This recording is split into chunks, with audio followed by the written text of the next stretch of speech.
আসসালামু আলাইকুম। Hello everyone. আজকে সকাল সকাল রোদ উঠেছে, তাই পাটকাঠিগুলো সব রোদে শুকাতে দিচ্ছি। অনেক দিন ধরে ভিজতেছিল, আজ একটু রোদ উঠেছে। আমরা একটু নদীর উপারে ঘুরতে যাচ্ছি। নদীটা ভালোই বড়, দেখেন নদীর উপর দিয়ে লঞ্চ যাচ্ছে বালি ভরে নিয়ে। আমরা এখানে খেয়ার জন্য দাঁড়িয়ে রয়েছি। খেয়া আসতেছে, তাই আমরা এখানে দাঁড়িয়ে রয়েছি। খেয়া আসলে খেয়ায় উঠে আমরা নদীর উপারে যাব। ওই যে দেখেন খেয়া আসতেছে।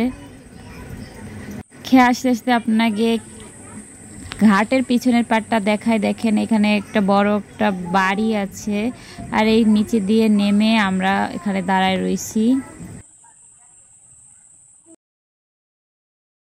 অনেকক্ষণ দাঁড়ায় থাকার পরে দেখেন খেয়াটা চলে আসছে আমাদের কাছে। এবার আমরা খেয়ায় উঠে নদীর উপর যাব।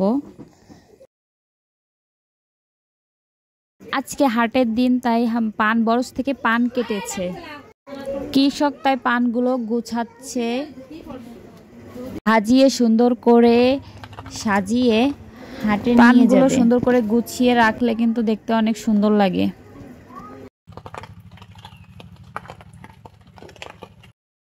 বাইরে বৃষ্টি হচ্ছে, আর কৃষককে পান ক্ষেত থেকে পানগুলো বৃষ্টির ভিতরেই কাটছে, আর তারপরে বাড়িতে এসে পানগুলো ভাজিয়ে ভাজিয়ে সুন্দর করে রাখতেছে হাটে নিবার জন্য।